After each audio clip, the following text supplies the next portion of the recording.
بسم اللہ الرحمن الرحیم ان الحمد للہ والصلاة والسلام علی رسول اللہ اللہم صلی علی محمد النبی الامی وعلی آلہ وسلم تسلیما قال رسول اللہ صلی اللہ علیہ وسلم الکبائر الاشراک باللہ وعقوق الوالدین وقتل النفس وشہادۃ الزور او کما قال علیہ الصلاۃ والسلام۔ حدیث مبارکہ کا ترجمہ یہ ہے: کبیرہ گناہ اللہ تعالیٰ کے ساتھ کسی کو شریک کرنا، والدین کی نافرمانی کرنا، بے گناہ کسی کو قتل کرنا اور جھوٹی گواہی دینا ہے۔ اس حدیث مبارکہ میں 4 کبیرہ گناہوں کا تذکرہ ہے اور ان پر سختی کے ساتھ قرآن پاک میں وعیدیں بھی نازل ہوئی ہیں، جیسے الاشراک باللہ، اس میں قرآن پاک میں ہے ان اللہ لا یغفر ان یشرک بہ ویغفر ما دون ذلک لمن یشاء، کہ اللہ تعالیٰ کفر و شرک کے علاوہ تمام گناہ چاہیں تو معاف کر دیں۔ اچھا، دوسری ہے وہ عقوق الوالدین، والدین کی نافرمانی، اس پہ بھی سخت وعیدیں ہیں، حتیٰ کہ علماء نے یہاں تک لکھا ہے کہ جو شخص والدین کا نافرمان ہو دنیا و آخرت میں ذلیل و خوار ہوتا ہے، اور دنیا میں خواری کی ایک علامت انہوں نے یہ بتائی کہ ایسا شخص ہمیشہ تنگ دست رہتا ہے، اللہ پاک اس سے محفوظ رکھے۔ وقتل النفس، بے گناہ کسی کو قتل کرنا، اور خاص طور پہ پھر کسی مسلمان کو قتل کرنا تو قرآن پاک میں آیا ومن قتل مؤمنا متعمدا فجزاؤہ جہنم خالدا فیہا، کہ ایسا شخص ہمیشہ جہنم میں جائے گا۔ اور جھوٹی گواہی۔ اچھا، اب اصل چیز یہ ہے کہ گناہ کی تعریف کیا ہے۔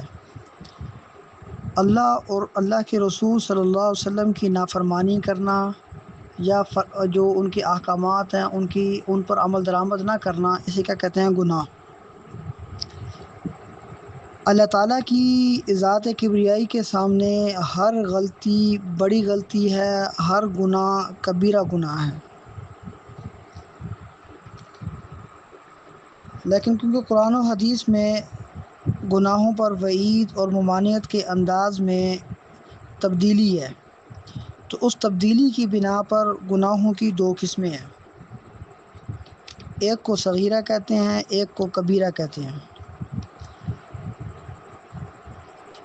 اور مختلف احادیث کو سامنے رکھتے ہوئے علماء نے کبیرہ گناہوں کی تعداد مختلف ذکر کی ہے، بعض نے 3، بعض نے 9 کا ہے، بعض نے کہتے ہیں 12 کا ہے، تو مختلف قسم کی احادیث میں مختلف قسم کے کبیرہ گناہوں کا تذکرہ ہے۔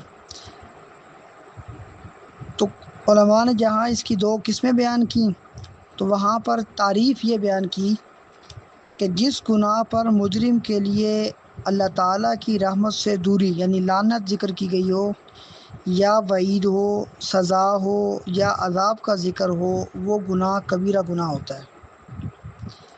اسی طرح جو گناہ جرت اور بے باکی سے کیا گیا ہو، یا جس گناہ کو مسلسل کیا جائے تو وہ بھی کبیرہ میں داخل ہوتا ہے، اگرچہ اس پہ لعنت، وعید، عذاب، سزا کا ذکر نہ ہو۔ تو ہر وہ گناہ جس پر لعنت ہو، سزا ہو، یا عذاب کا ذکر ہو، یا وعید نازل ہوئی ہو تو وہ کبیرہ گناہ ہے۔ اب کوئی گناہ جو جرم میں ان گناہوں کے برابر ہو یا اس پر وعید آئی ہو تو وہ بھی کیا ہوگا؟ کبیرہ گناہ ہوگا۔ اور صغیرہ گناہوں کے متعلق کہا گیا کہ اگر ان کو مسلسل کیا جائے تو وہ بھی کیا ہوں گے؟ کبیرہ شمار ہوں گے، یا اگر وہ جرت اور بے باکی سے کیا جائے تب بھی وہ کیا؟ کبیرہ شمار ہوں گے۔ اللہ پاک ہم سب کو بچنے کی اور اللہ پاک کے احکامات اور اللہ کے رسول علیہ الصلوۃ والسلام کے احکامات پر عمل کرنے کی توفیق عطا فرمائے۔ اللہم صلی علی محمد النبی الامی وعلی آلہ وسلم تسلیما۔